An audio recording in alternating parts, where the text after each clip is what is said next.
We are on the brink of a mental health crisis, and this is why I am so appreciative of the folks over at BetterHelp. They provide the largest online counseling platform worldwide. They change the way people get help with facing life's challenges by providing convenient, discreet, and affordable access to licensed therapists. BetterHelp makes professional counseling available anytime, anywhere, through a computer, tablet, or smartphone. Sign up today. Go to BetterHelp.com and use the promo code SolvingHealthcare and get 10% off sign-up fees. COVID has affected us all, and with all the negativity surrounding it, it's often hard to find the positive.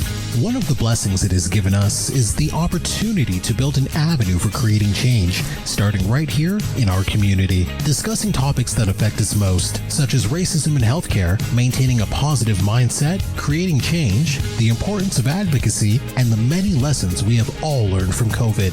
If you or your organization are interested in speaking engagements, send a message to quadcast99@gmail.com, reach out on Facebook at Quadcast, or online at drkwadwo.ca.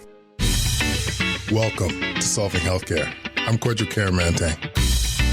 I'm an ICU and palliative care physician here in Ottawa and the founder of Resource Optimization Network. We are on a mission to transform healthcare in Canada. I'm going to talk with physicians, nurses, administrators, patients and their families because inefficiencies, overwork, and overcrowding affects us all. I believe it's time for a better healthcare system that's more cost-effective, dignified, and just for everyone involved.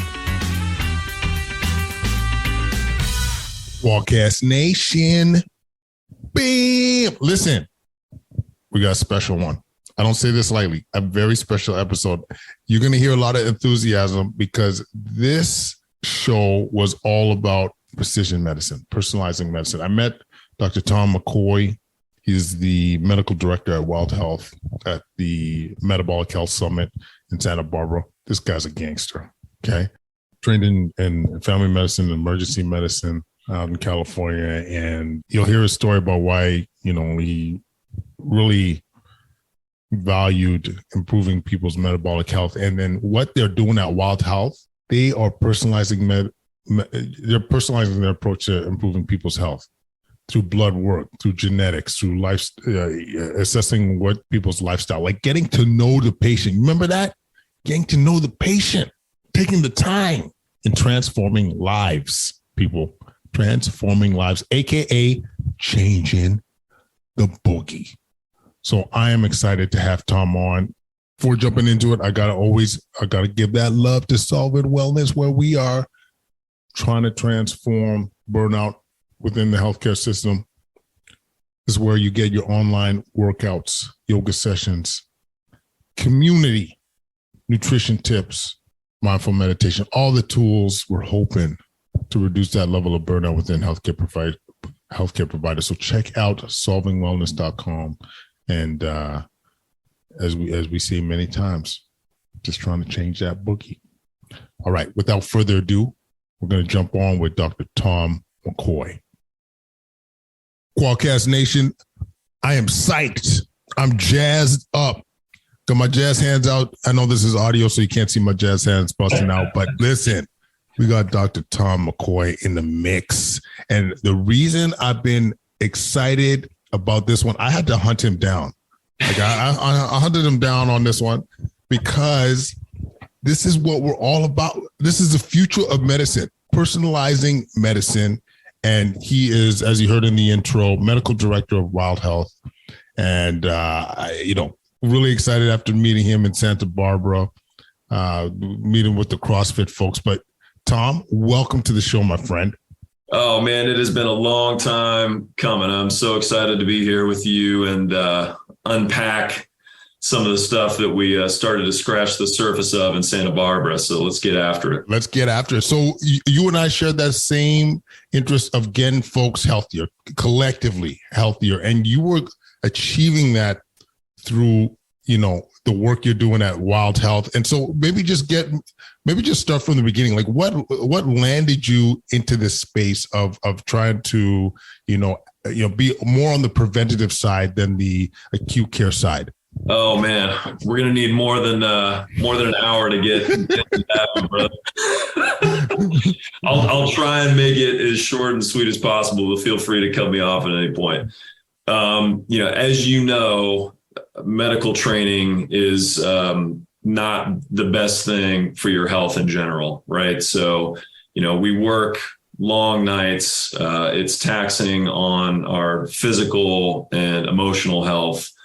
And after residency training, working in an ER for, 15 years, it got to the point to where I was, in pretty rough shape. I was metabolically unfit. Emotionally, I was not happy. It was difficult for me to be present for my family.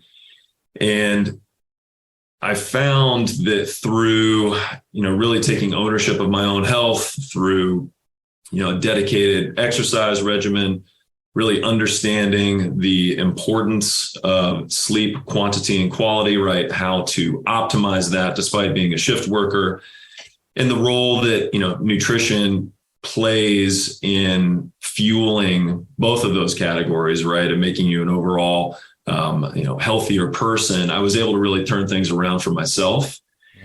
And then I continue to experience this frustration in the ER, right? Where, we're dealing with all these acute situations and helping people out in the moment, a lot of times in some of the hardest moments of their lives. And it's rewarding. But I would also find myself continually frustrated by the fact that I didn't have the time or the ability really to sit down with folks and communicate with them the importance of these lifestyle concepts and how they could really start to take ownership and control back of their own health, right? So that led to me doing that, on the side with folks when I had time, when I wasn't working in the hospital. And then when the opportunity, came for me to actually make that, my full-time job, it was a no-brainer for me. I love it. I love it. So it's like you experience what it was like personally to improve your metabolic profile and just wanted to deliver that at scale to folks in the community because you saw that benefit. Well, you know how it is. It's one thing to hear it and to intellectually understand it, but once you experience it for yourself and understand the power and the impact. And the beauty of this is, right, it's accessible to everybody out there. It's, as we say, in the CrossFit space a lot, it's infinitely scalable, right? So it's like, you don't have a gym membership, no problem. You don't have weights, we can come up with something for you to do that's going to start moving the needle in the right direction, right? Mm-hmm. But you need the time with a person to really sit down and have that interaction and communication, right? This is why I love the work that I do now, because every appointment that I have with somebody, the first time I meet them is an hour long. When's the last time you got to sit down with a patient, no interruptions, nothing else for an hour, right? Tell me about yourself. Why are we sitting here? What's important to you? Really uncovering the why, right? And tying that into what's going to be the true motivating factor for them. Like that is, exciting and rewarding in a way that, resuscitating someone, is amazing, but it's just it's a whole different ballgame.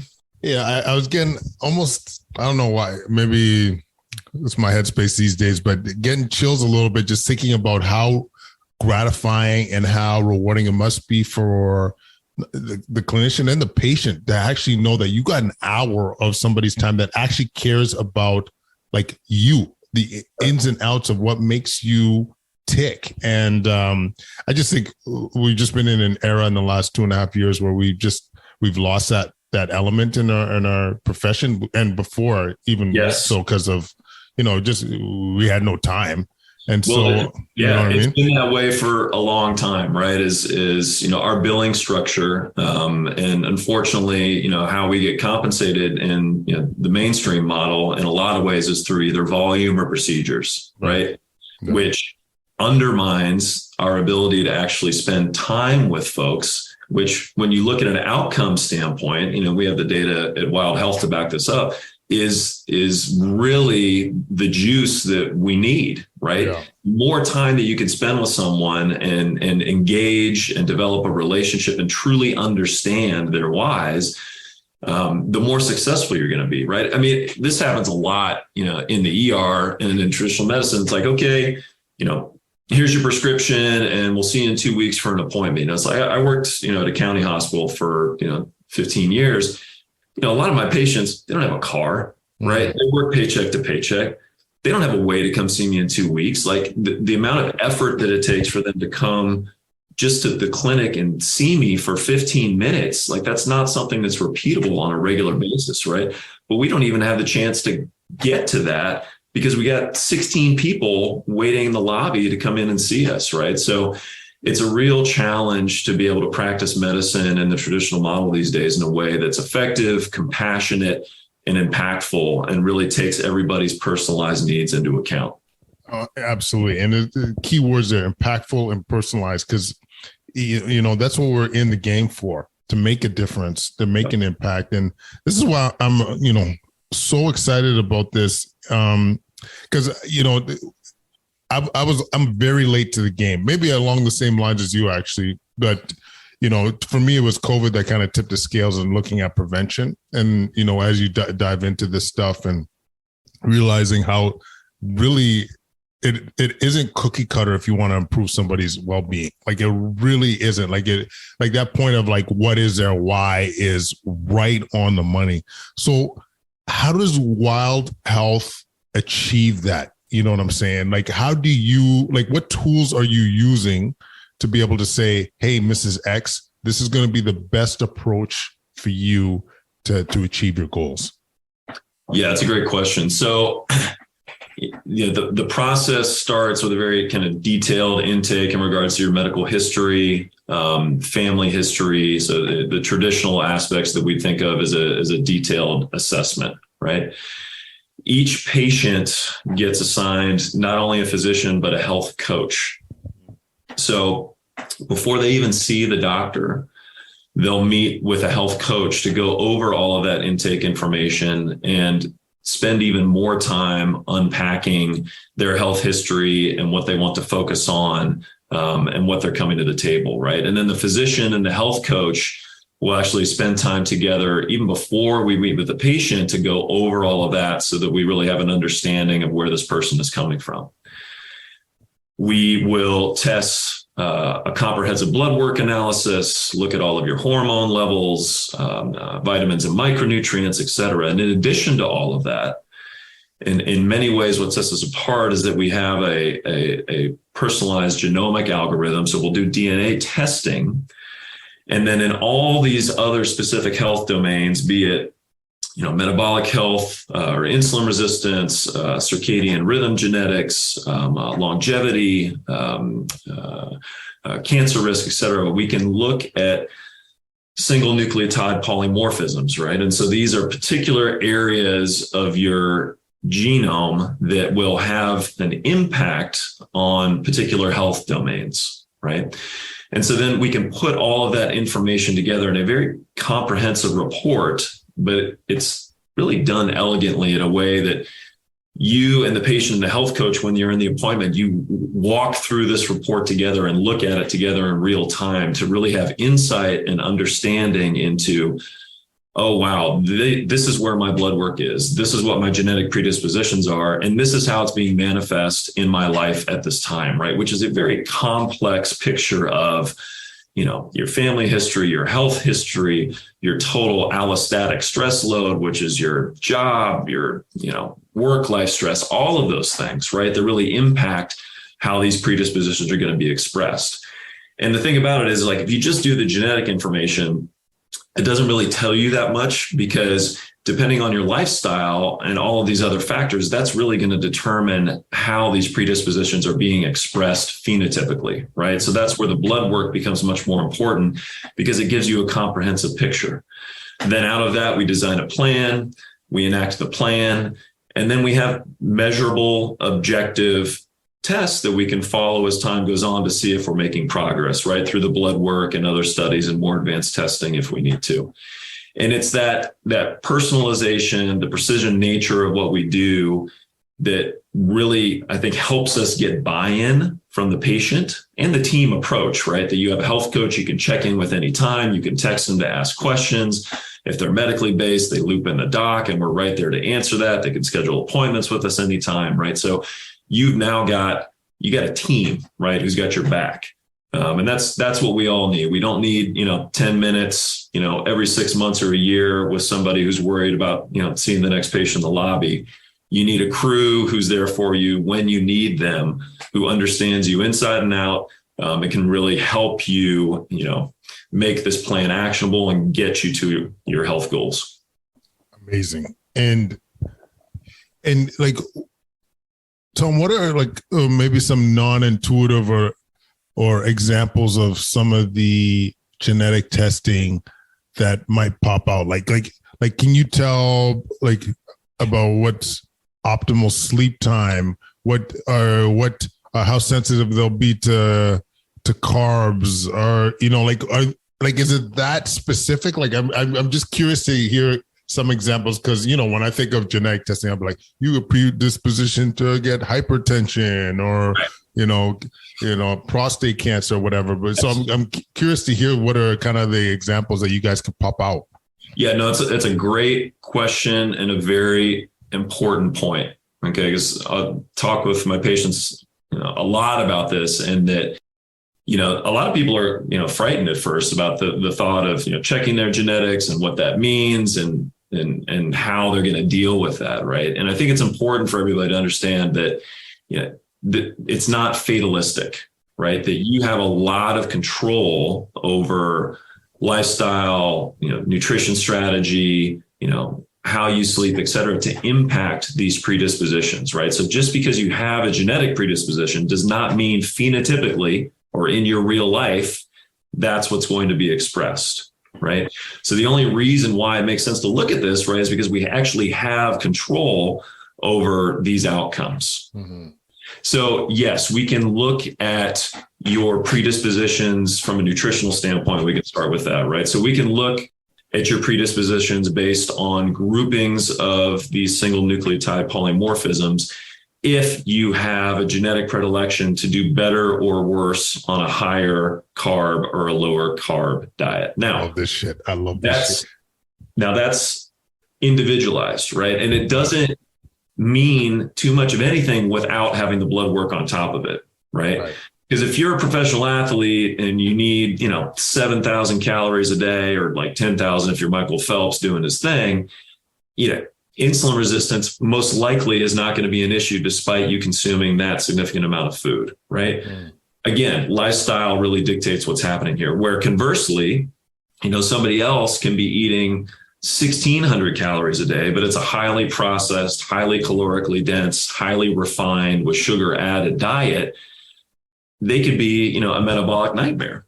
And so you really need the blood work in addition to the genetic information to get a true snapshot or picture of what's going on before you can actually design the plan. Sorry to cut you off, but I just love this shit so much, because it's like, this is the question. Like, people be like, oh, you need to be low carb. Oh, you need to be keto, whatever. You be so, it's like, I don't know if I was telling you about this in Santa Barbara, Tom. Like I was wearing a continuous glucose monitor, and I did this test where I tried white rice versus like a cookie or something. Anyway, there were different times. I had a cookie and I had white rice, different time. Yeah. And the white rice spiked that bad boy.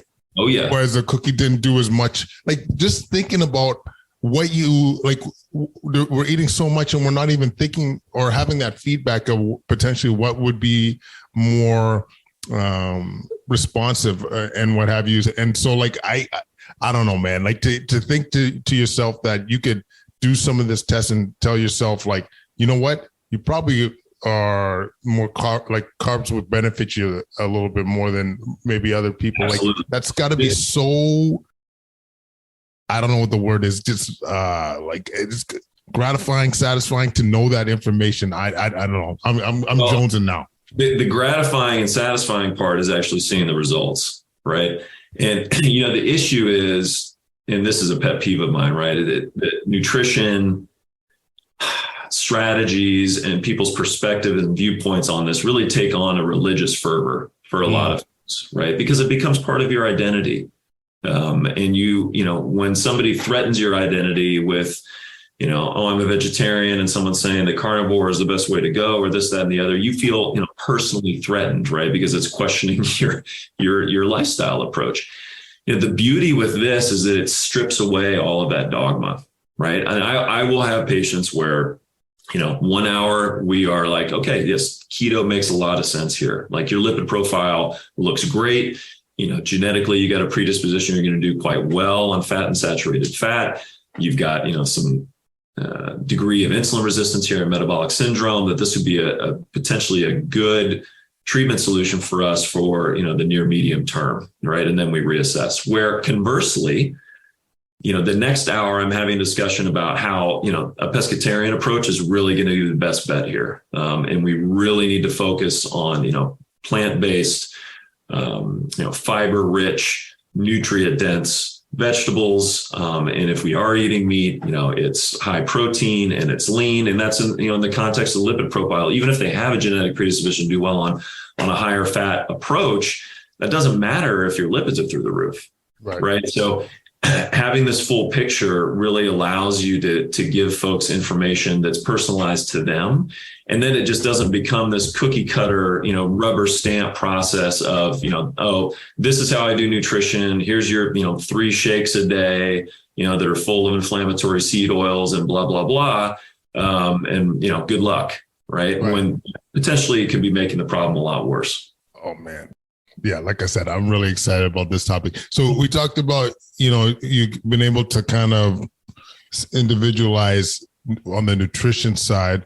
What about exercise? Because I do wonder, some people, if there is some approaches, whether, I'm just making stuff up now, like whether the, heavyweight versus like volume, maybe they'll be more responsive for their goals. Like, I don't know. Is that something that could be weeded out? Yeah, we have a whole section in the report on exercise, specifically exactly towards what you're discussing. Okay, so we can look for folks and see, from a genetic predisposition standpoint, if they have a predilection to do better more on endurance versus high intensity, and whether they do better more on strength or not. Right. And this is so powerful. And it also gives us an indication of how much recovery somebody needs. Wow. And our CEO talks about this quite a bit, in that, he, before he had done this work for himself, was like, he was a high school, I think, collegiate athlete, working out 6 times, a week, 7 times, doing 2 days, a lot of times. And he was like, I had trouble getting out of bed and tying my shoes because I was so unbelievably sore every day. Right. And I just felt beat up, inflammatory markers are high, et cetera. Did this analysis and realized that his recovery quotient was actually quite a bit higher than his colleagues who he did a lot of his training with. Right. And so he, subbed in 2 active recovery days. And, people can a lot of times misconstrue what active recovery means. Like, it doesn't mean sitting on your couch, right? But it means instead of, doing a 20-minute, leave your soul on the floor HIIT program, like you're swimming, doing zone 2 work, or going for a hike outside. God forbid we get outside and get some sunshine. Hopefully we can talk about sunlight. 100%. But once he did that, his performance outcomes, his body composition, everything improved, right? And it's so counterintuitive for a lot of people that, it's like, I'm working less hard. It's like, no. You're just working smarter and more in tune with your biological predispositions to get your desired outcomes, right? Yeah. And so we look at that for everybody. Yeah, no, this is, I don't know. Recovery, the topic of recovery, I feel like has gained momentum over the years, but this is totally underappreciated. Like what you just described of improving outcomes by increasing your active recovery time. Yes. I think it's a hard concept for some to swallow, but absolutely important. Absolutely important. I mean, it comes down to, even like the things we think about what you eat when you recover, how you sleep. That's a good point too. Like, are you able to weed out some sleep approaches? Like, so we have a whole section on circadian genetics in our report. A lot of this will look at particular SNPs that have to do around timing of food consumption in regards to when you go to sleep and how that can impact melatonin and insulin resistance. There are certain SNPs that look at increased cancer risk with disruptions in circadian rhythm. So for those folks, shift work and irregular sleep schedules become even more of an issue. So we unpack a lot of those things to talk about the importance of sleep. And, again, the enemy of good is perfection here, right? And it's not like, we all have lives that we live. We all have families. A lot of us have young kids. I mean, the nature of the beast for a lot of us is disrupted sleep, but understanding the impact on your health and how to mitigate those disruptions and the impact, because there are strategies that you can utilize through lifestyle concept changes with exposure to natural light, timing of naps at the appropriate time if you're going to use them, how you expose yourself to light and stimuli and caffeine throughout the day and overnight if you're having to do shift work, that can have a really big impact on how you recover, right? Engaging with leadership about how those shifts are stacked, right? So you don't have like one night and then 3 days and a couple of swings and then one night, where you're just all over the place, right? And your circadian rhythm just has no clue what's going on. There's been amazing studies that have been done, and Michael Walker talks a lot about in his book, Why We Sleep. And yeah, if anybody hasn't read that, that's definitely one that you should take a look at, right? It's a must. But he references a study in there where they take a small group of young, healthy college males and just disrupt their sleep for 5 days. I think it was like, 4 or 5 hours of sleep. And they all developed insulin resistance, in 5 days, essentially became pre-diabetic. And these are young, healthy, college age males. So imagine what that's doing to, us middle-aged, weekend warriors. It's not something sustainable. That's true. Actually, Tom, that was when I was wearing my CGM. That was probably the number one risk factor for fluctuations was like when I was on call, like that absolutely. 3 hours of sleep. And yeah, definitely saw the most fluctuations there. And the one thing, just not to digress too much, leg day, everything was just like, bam. I feel like you could do anything. You were just like, I don't know. It was like it was surprising to see that impact. Dude, how powerful are CGMs? I mean, I right? This is what I'm saying. Like, I think everyone should be doing this. It's that personalized motivational insight right into yourself. Like I guess it was I was going to say misfortune, but I guess it was the fortune of having oatmeal, one of the times when I wore it, and it had like some dried fruits and other things. Dude, my blood sugar had never gone that high. Like literally, it shocked me. And that would have been I'm a higher fat guy. I do better on lower carbs. Like I eat, over 50% fat now, and I have perfect lipids and, legit body fat, right? But that's different for everybody, man. But it's like, that was all it took. I haven't had oatmeal since then. I don't remember when that was. It was a long time ago, dude. It's so true. Like when I look at rice, I like my heart stops for a second. I'm like, you're the enemy. But it's important. I want people to understand this. And this is the beauty of this. Just because I reacted that way to oatmeal and you reacted that way to rice, that's not the same for everybody else. Totally. Right? It is different for everybody. And for some people, they can crush oatmeal and they do great on it, and their blood glucose is quite stable, and it's an excellent solution. But you don't know, right, until you lift up the hood. Exactly. And maybe, Tom, we'll get into a little bit of I want to get into where we could push this in the future. So don't let me forget about that. But I want to, just because you got into sunlight, I want to hear some of the kind of, you could go with where you want with this, either solutions or hacks that you've developed over, that you've noticed that have given people huge bang for their bucks when it came to personalizing their health. Oh man, it's hard, and I'm hesitant to just preach generalized hacks, right? Because everything I do is personalized, right? I will say that there are kind of basic habits that as humans, we are kind of designed to do better with, right? And I exposure to natural light is one that I really push. And I think because I was deprived of that for so long, and when I started really incorporating that regularly into my lifestyle strategy, realized the impact that it had on my physical and emotional health. When you live in a hospital, for half your life, and you're coming out and it's dark, and you're going in and it's dark, and you may not, a lot of people will not take the time to even step outside, right? So it's very easy, to spend, significant amounts of time without seeing natural light. So one thing that I really push with folks is just to try and get, 10, 15, if possible, 20 minutes of sunlight morning exposure in the morning.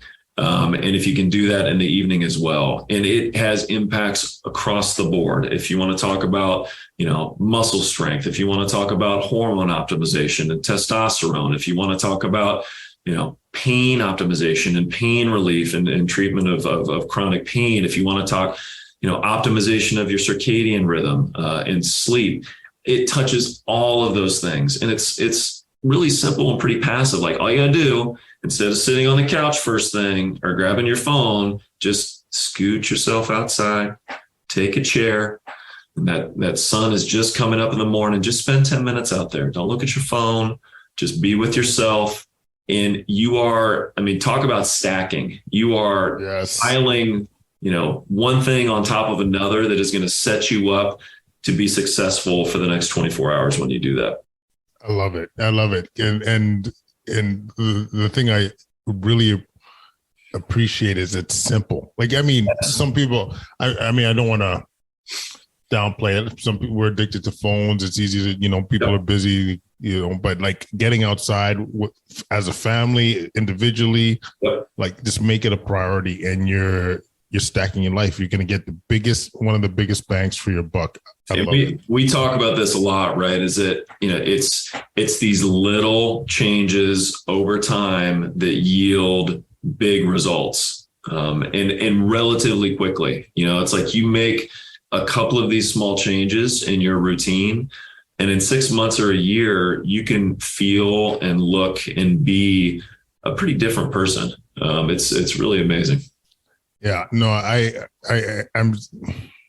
I'm speechless because I'm really excited about so much of this, because I'm just thinking also, how wonderful this would be at scale, right? Like if you could reach, this approach could be reached to so many. So there's, 88% of U.S. population is metabolically unhealthy. Yep. I think of athletes that, they're training in certain ways. They don't know what they're doing for recovery, potentially.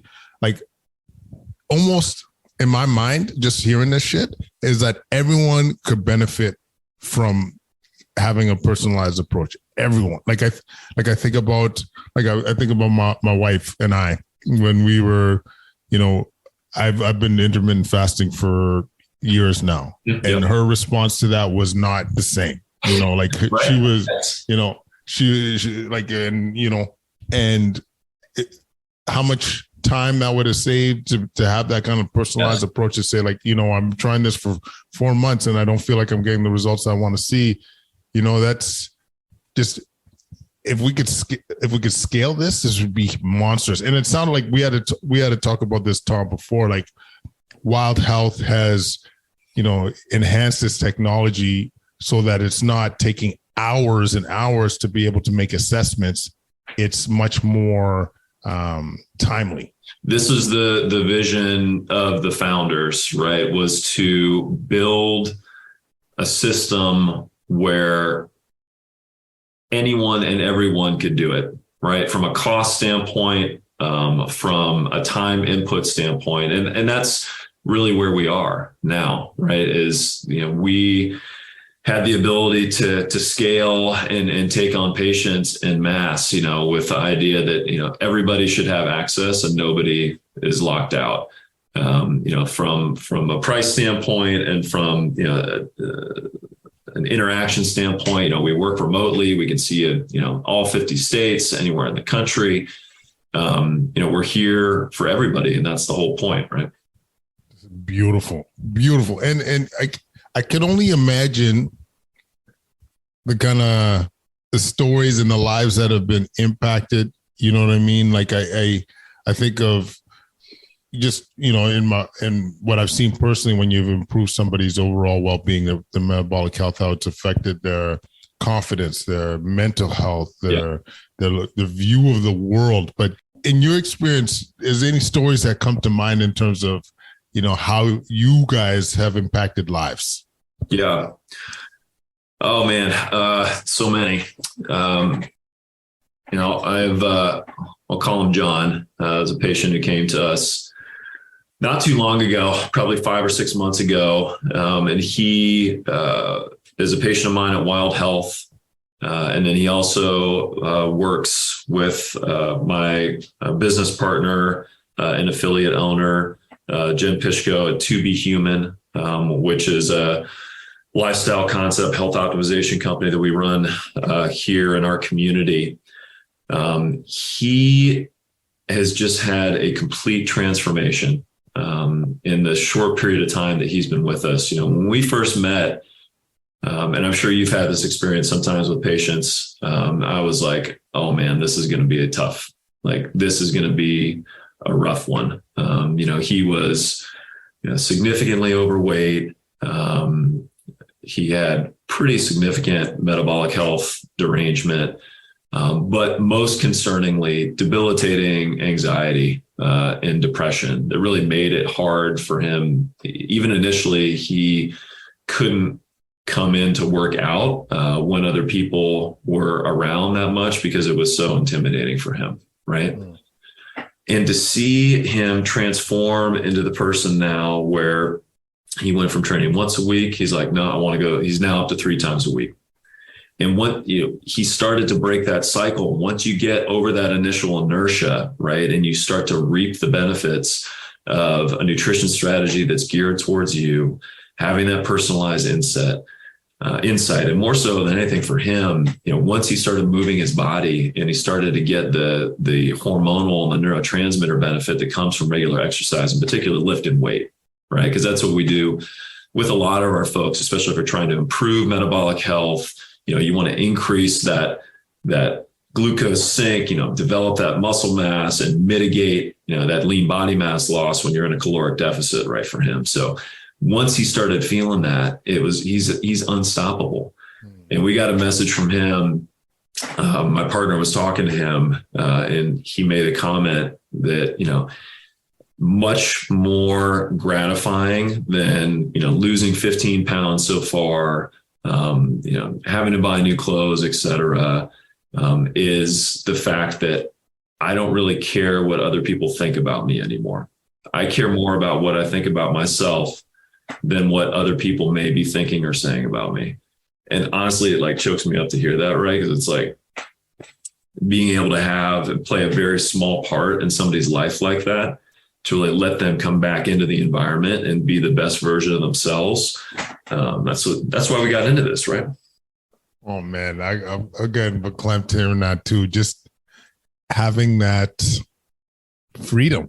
It's like freedom in so many levels, freedom to move and to feel better, but also to get rid of that mental load of fuck what people think. Yeah, man. I now I know what's important to me. Yes. And that's a lifelong transformation. And all of us do this, right? All too often, we all give too much credence to what other people think about us as opposed to what we think about ourselves, right? Yeah. And why would we do that? But it's really tough to get out of your own head when all these other puzzle pieces are out of place, right? But you start to put them in the right place, man, and it just builds. Fuck, man, that's awesome. Listen, folks, I know I've been pumping this up a lot because it is, to me, it's powerful. Like I said before, we've been talking about this precision side of things. It's the future of medicine. You're hearing from Dr. Tom about how they're operationalizing it and changing lives. If it hasn't registered, I want y'all to register this. This is it. This is a future of medicine. If you want to be able to transform lives, there has to be precision. There has to be a personalization. You have to get to know the individual, and they're going to be doing this at scale. I'm just so proud, Tom, of what you guys are doing. Where can people get a hold of you or learn more about Wild Health? And I also want you to plug To Be Human in there too, my friend. Yeah. So the best way, because it's actually really exciting. So we are rolling out an opportunity now for people, because right now we're on a subscription model, and we'll be accepting insurance Q1 of 23. So talk about breaking down barriers, but we're super excited about that, because then there's no reason. Like, it's already very inexpensive. Our plans are like $100 a month, and you get unlimited health coaching visits. You can see a doc whenever you want. You get sick visits. We're your primary care doc in addition to your precision medicine doc. It's everything, right? But now folks can actually get the opportunity to get all of the testing done, genetic testing, blood work, have a visit with a health coach and a visit with a physician, and get that entire precision package as a one-time. So you don't even have to subscribe. And it's less than you pay for other services that do genetic testing and blood work, like Inside Tractor, where you don't even get a physician, right? So if you're interested in that, because I don't know that that's been rolled out yet to everybody. So I'm sorry if I wasn't supposed to spill the beans on that. But if you want to learn more about that, yeah, you can hit me up on IG is probably the best way. And then I can help navigate the system. But I'm at Vital Human Doc on IG. So you can get at me there, and I can point you in the right direction, get you the right people at Wild Health to have those conversations. And then, if you want a more detailed approach, and if you live in my area, certainly, hit us up at To Be Human. Again, if you get at me at IG, I can direct you to the right services, and we can go from there. But yeah, it's a one-stop shop, man. It really covers all the bases, and we're just knocking down those walls of cost and access, and hopefully it's there for everybody now. Folks, you know what Dr. Tom's doing? He's changing the motherfucking boogie, man. Changing the boogie. That's what we're all about on the show. Tom, thanks for joining us. That was stupendous. Oh, man, it was so much fun hanging out. I'm really glad we got to do it. And I'm looking forward to the next time we get to kick it, man. Oh, man, next time it's going to be in person. I'm telling you that much. Yeah, bro. Yeah, boy. That was fresh. Tell me that wasn't fresh. Thanks, Dr. Tom, for throwing down. I hope you guys enjoyed that episode. Follow us on TikTok, Instagram, YouTube, Facebook, at Quadcast. Leave any comments at quadcast99@gmail.com. Go to Apple Podcasts or Spotify and leave that 5-star rating. Do it. Do it. Helps with the visibility of the show and helps us to just transform lives. Change that boogie. Don't forget about solvingwellness.com. And listen, folks, have a great rest of the day.